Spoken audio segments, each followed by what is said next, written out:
Hi, I'm Arthur. You guys ever watch that show, Deadliest Warrior? You know, that Spike show from like the 2010s and earlier? I loved that shit when I was a kid, but going back, I recently realized just how hokey, corny, and unhinged every single person on that show actually is. But it did kind of get me thinking, who in 40K could be considered the most deadly killer? Who has the highest singular body count of all mortal beings in the setting? I kind of have to make a few qualifiers because, I mean, in terms of single-handed murder, probably Curse. I'm talking non-Primarchs, non-Custodies, and non-Gods. Who do you think has the highest kill count of any person in 40K? And who is the most dangerous? So I have compiled a list of people I have encountered through my musings and my readings who have accomplished ludicrous amounts of daring deeds involving murder, death, and destruction. So in no particular order, I'm going to be listing off a bunch of the best killers you could possibly think about and, you know, give a bit of lore about them and make a few jokes along the way. But yeah, the last two are kind of the only ones that supersede that no particular order thing, because the last two have a body count somewhere in the millions and billions respectively. But there are a few criteria we need to meet first, or rather a few additional caveats because I need to be hyper specific. I want to eliminate some of the cheaty bullshit that is prevalent in 40K, and what do I mean by cheaty bullshit? Well, basically, psychers, weapons of mass destruction, stuff that doesn't really theoretically take skill. And before you go, but Mr. Bones, Mephiston is such a powerful psyker, he could probably destroy entire worlds. Well, yeah, but a high-grade untrained psyker who has no control over their abilities can accidentally do the same, so I don't really count psychers because, well, it would mean that the entire list would be psychers. Same with people who are literally just the guy who flies the drone and using nothing but artillery, because under that criteria, the entire list would be comprised mostly of servitors. I want this to be a list of people who, through sneakiness, through skill, or by their own hands, have murdered a bunch of people in their own unique way. Okay? Cool. I genuinely don't think you guys are ready for that last one, though. I know I'm gassing it up a bit, but it's going to be funny, and some people are either going to be mad or kind of caught off guard. You will see. But before we get into it, we got a sponsor for this video, and I'm actually excited to promote them once again. So please hear me out about this. Tabletop Stronghold is back once again because it's a case so nice I gotta talk about it twice. As you guys know, if you follow me in my Discord or on this channel, I've been doing a bit of an escalation league with a few friends, running Iron Warriors and the Horus Heresy with mixed results. And if you've ever played the Horus Heresy, you know the number of minis can get a bit up there once you get to the higher point values. So when the fella from Tabletop Stronghold reached out to promote a case, it felt like almost divine intervention. And yes, I said the fella, as in one, as in this is a one-man operation of him doing everything. This mad wizard creates all the cases and even the terrain available on their website, and he's located in the good old US of A. If you're looking on screen and don't feel particularly judgmental at how many miniatures I have that need to be painted still, this is, I would believe, over 3,000 points of tanks and heavy infantry that I can fit pretty snugly in the case, and this is me intentionally going out of my way to get my tallest and most unwieldy miniatures. If you run all infantry, then you're more or less set to carry with ease. Since I've been actually enjoying my case, I thought I'd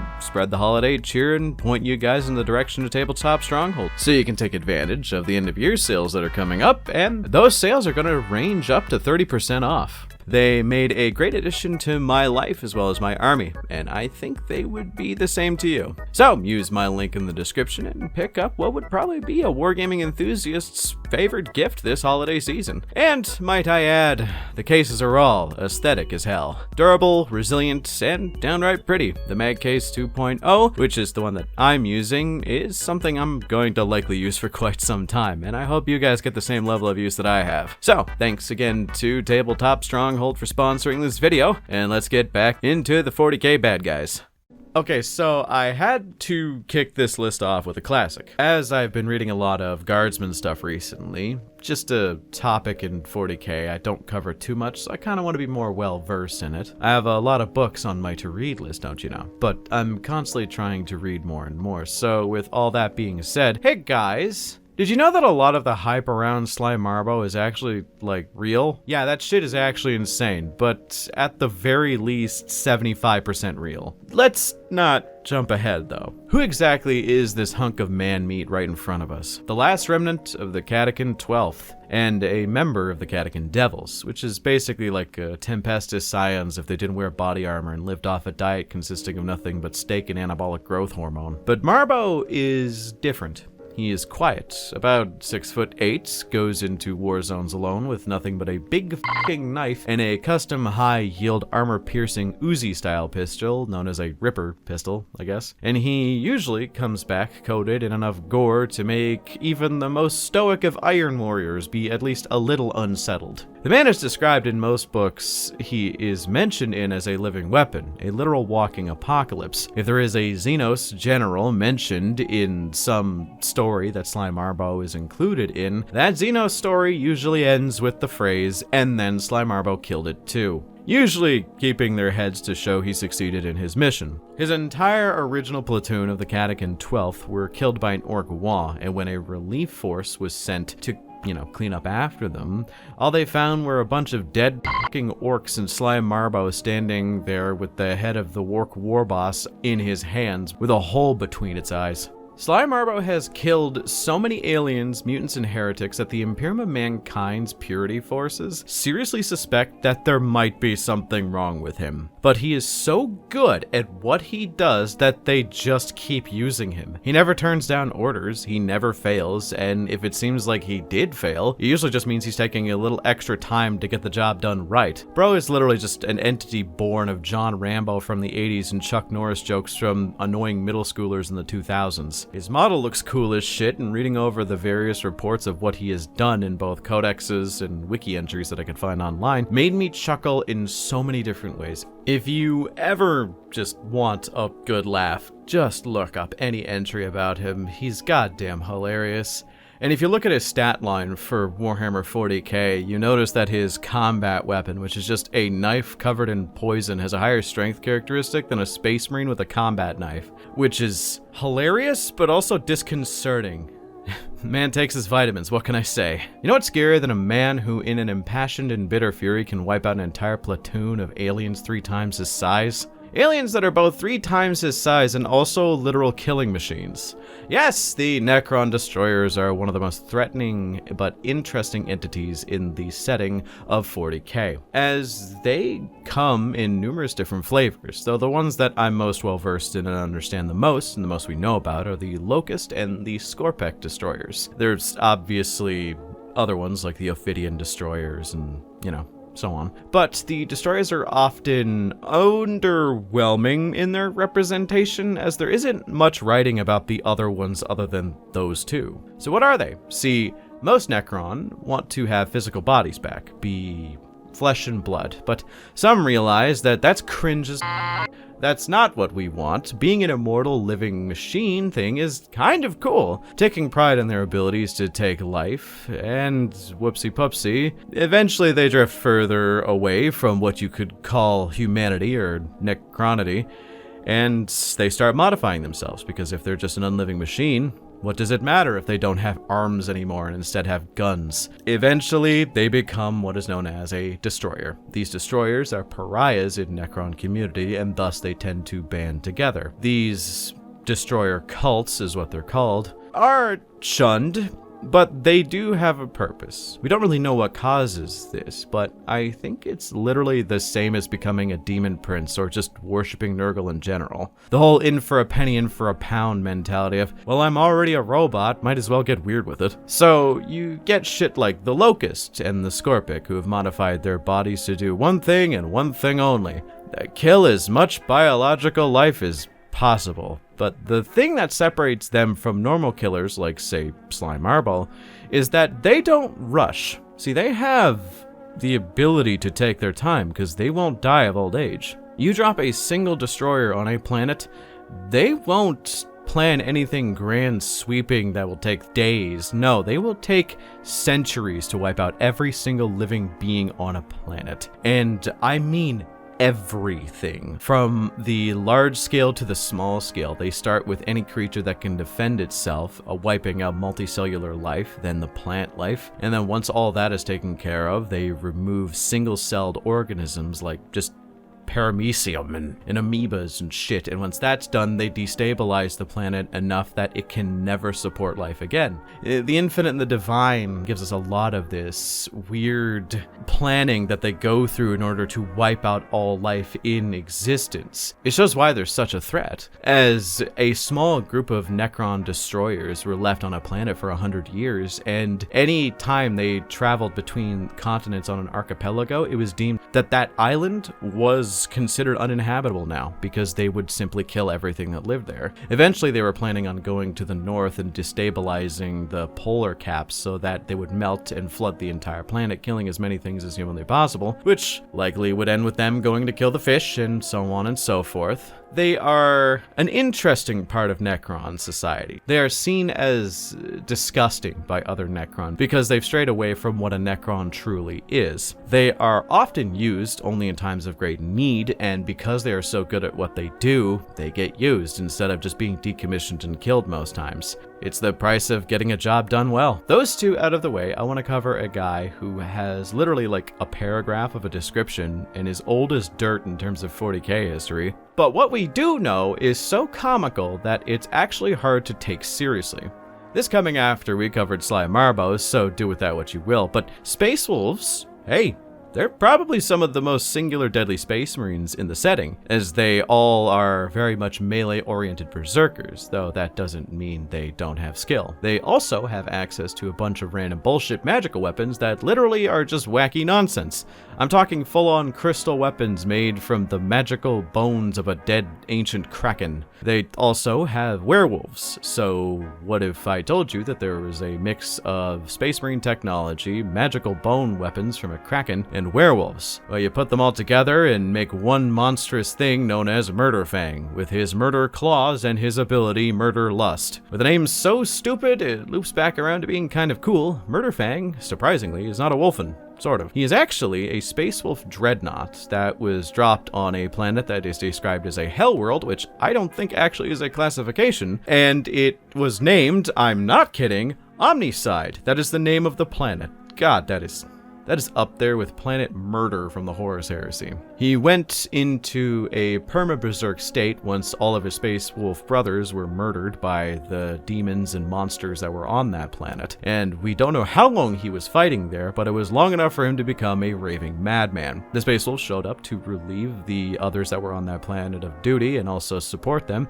only to find out that there was one guy left who was so 100% butt-insane that he couldn't actually be reasoned with. They actually had to freeze him with Hellfrost weapons before putting him in a stasis field to freeze him in time. And during times of great need is the only point in which they will actually let him out because he cannot be controlled. He does apparently get along with the Wolfen because they seem to kind of just vibe, you know, they don't know a common language, they just understand each other on an emotional level. But what they do is while he is still frozen and just half thawed out, they stick him in a dreadnought drop pod and launch him directly into the middle of an enemy troop line mid-defrost so that he wakes up right pissed. It is often described that Murderfang is so good at what he does that it straight up looks almost artful when he is turning an entire enemy squadron into a fine paste. With his more, I guess, kind of relic pattern of dreadnought chassis, Murderfang, equipped with a weapon known simply as the Murder Claws, is pretty good at one thing and one thing only. Fucking murder. Because he can't talk, can't reason, and even when he's done killing as many enemies as possible, they still gotta freeze him to put him back in the icebox, but they're finding that we have to use him more and more as things get tougher in the universe. Do we have records of his kill count? No, but apparently it is higher than most Space Wolves, if not all in existence, considering he was the sole survivor of Planet Omnicide. I'm not the biggest fan of Space Wolves, but man, this guy is kind of fun. So with Murderfang out of the way, we get into some real weirdos. Some familiar faces for this channel and a few surprises. And someone who exemplifies the idea of murder more than anyone else in the setting of 40k is likely Lilith Hesperax.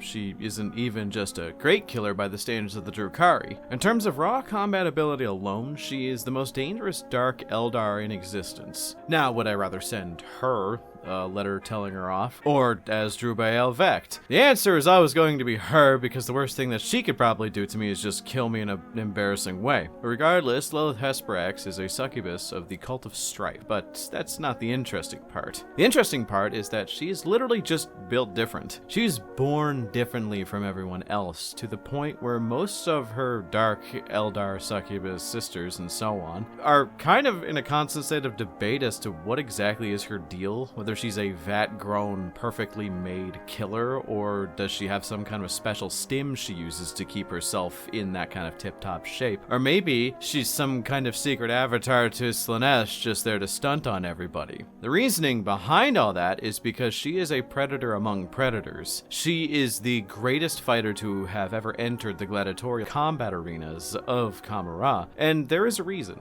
She is so fast, so accurate, and so deadly that when she shows up to perform in these arenas, it's seen as a great honor. She fights usually with 2 daggers, that's about it. Sometimes a dagger and a spear if she really wants to not be fucking around. But she also has 2 things that distinguish her. She chooses not to wear armor, not for the sake of agility like everyone else would. She does it as a point of pride. And considering the fact that she isn't completely mangled with scar tissue, that should tell you something. It's kind of just to prove her point that she's better than everyone else. And the other part is that she doesn't use any combat drugs or stims. There is a lot of reasoning behind it. She thinks that it kind of clouds her views of the world around them and kind of ruins her reaction times. But that's kind of second to the fact that in an entire faction that combat stims and drug usage is kind of ubiquitous, to have their greatest killer opt to not use them is pretty goddamn insane. But furthermore, she doesn't really brag much either. In an entire species known for their pride, she is actually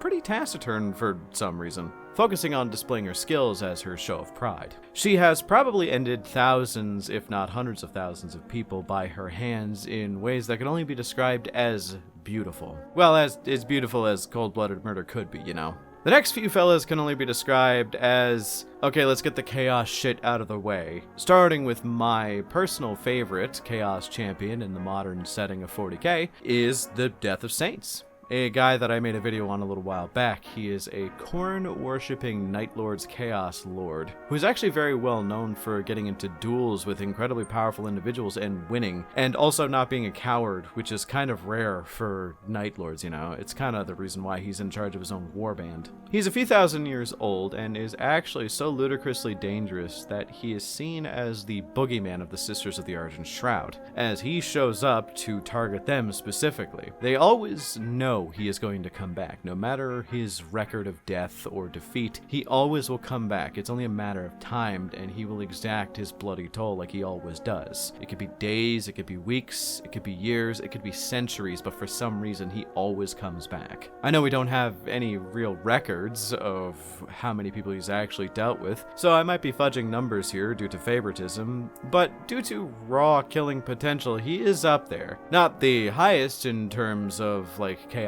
lads. Hell, he's definitely not in the top 5 of greatest Khorne champions, but he's still one of the more dangerous individuals in the setting. The most interesting part about him, and although this isn't 100% confirmed, he has this weird, unique chaos power that if he fights a living saint, they somehow lose any kind of luck-based powers they would have based around them and their faith. So they can't come back due to some kind of divine intervention healing bullshit, and their emperor blessings don't really work on him as much as they would anyone else, which is why he gained the title of the Death of Saints, because he goes out of his way to specifically collect the skulls of living saints to place on the pointed armor rack on his back, which is metal as all hell. To give you an idea of this man's actual power, when fighting a winged angel type living saint, similar to Saint Celestine, she raised a holy sword coated in fire and swung at him with speed so fast that a lot of Space Marines couldn't even track it, and he simply responded by grabbing her wrist mid-swing, ripping her arm off, and then cutting her head off with his power axe. Which, by the way, he has one of the coolest loadouts I've ever seen. He has a Khorne-blessed power axe and a relic lightning claw that's on his other arm, so he just grabs and riposts and tears things to pieces. He's basically just a living blender. He's probably one of my favorite Khorne worshipping weirdos, but he is by far not the strongest, as I've mentioned already. And if you know anything about 40k, don't worry, my little lumpies, we will get there soon. Before we get into the obvious choice for one of the most dangerous people in the setting, let's get the rest of the heralds of the Chaos Gods out of the way. Think of this as sort of a dishonorable mentions. So, starting off, Typhus. Cool guy, kind of an asshole, but also he really doesn't have to do much work to kill anything. Just by nature of him existing in an area, he can cause most mortals to die. And also, he is a psyker. As like an all-rounder, he is probably one of the best of the 4 godly heralds, as he has the disease debuff, he's incredibly resilient, he's decent in melee combat, and also he's a psyker. But he is completely loaded with cheaty bullshit. Then we have Ahriman. If I did allow cheaty bullshit, Ahriman would probably top this list, or at least be close to it, as he is probably one of the most dangerous psykers in the universe. Only topped by maybe Magnus or Mephiston. Yeah, he's kind of a dangerous man to be around, but again, if I added psykers to the list, psykers would kind of be the only thing on the list, you know? Maybe I'll do a dangerous psykers list, who knows? If you guys want to see that, just let me know in the comments, I guess. And then you have Lucius. Is Lucius dangerous? Fucking yes. He's one of the most dangerous characters in the setting. Does he have a high kill count? Also, yes. But he also doesn't really rack up those numbers like most would. And he also is not nearly as proficient at killing as everyone else is. Also, fun fact, Lilith Hesperax wants to capture Lucius, strip him of his magical I revive you armor, but arm him with his preferred weaponry outside of that and duel him fair and square in the arena one day. Which is kind of fun if it ever happened, but yeah, he kind of sucks, but he is a notable mention. And of course that leaves us with our one and only, our beloved Karn, the I didn't ask how big the room was, I told you I'm throwing a Phosphex bomb in betrayer. Karn is technically the second place on this list, as in terms of body counts for non-god mortals, Karn is kind of up there. He is so unfathomably dangerous to everyone around him at any given moment that even if you are working alongside him, do everything he wants you to do and please him, there's still a chance your head's just gonna hit the ground on a whim. Karn has murdered so many people that he had an Archaeotech counter built into his helmet to tell him just how many people died by his hands during a military campaign. And it routinely hits like hundreds of thousands, as he is probably one of the most batshit melee combatants in the universe, only being able to be bested a few times in his entire life. And even then, it was by Sigismund in one case in his prime, which for context, a powered-up Abaddon was only barely able to win over Sigismund when he was in advanced age, slowed down, kind of senile, and also had been worn down by combat for quite some time. Outside of that, Karn is a frothing madman who will drop himself in the center of a populated city, kill everyone he sees, drenching himself in blood and sometimes drinking it for funsies, until he sees no more people. It's actually insane how much he can get done. He's kind of a motivated guy, if you catch my drift. Where the Death of Saints was able to defeat some one-off saints here and there, Karn was able to beat Saint Celestine, who is supposedly the strongest one of all time. The only reason why he wouldn't be considered the strongest of all heralds is that Ahriman would probably just cheat and blast him with magic or teleport him away or some shit. But the other two, yeah, they die first. Like in a one-on-one match, Karn would murder Typhus, and in a one-on-one match, Karn would murder Lucius, as long as Khorne would step in and prevent the armor from doing its thing. So with all that in mind, saying all this, who in my opinion is more dangerous, or at least has been more of a prolific killer, than Karn the Betrayer? It is a woman. Barely a woman. Early to mid-20s, maybe 25 at the latest. No combat experience, no weapons even, not really even augmented in any way, shape, or form. Adept Serena Malice. or rather, Greta Ver, is an individual who, without much effort, became the Imperium of Mankind's greatest serial killer over the course of 4 to 5 years. This story is long, so I'm going to shorten it, but on the administratum world of K4, Greta Ver was simply an adept charged with filing shipping records to common folk, as well as eventually being upgraded to the Imperial Guard. And one day, through the malaise, she got sloppy and misfiled a single record. See, she had worked every day, day in and day out since she was a child, so she was so tired, which led to having soon-to-expire rations being sent to a nearby guards platoon on a planet that was near those rations, sent significantly further away, leading them to be nothing more than a pile of rotten mush by the time they landed. This led to the death of over 100 guardsmen through starvation, and the execution of even more due to cannibalism. She was horrified and worried that she would be punished for weeks, but nothing changed. Nothing happened. She was unnoticed in the millions of files that get sent out. But once she realized that she was safe, she realized something else.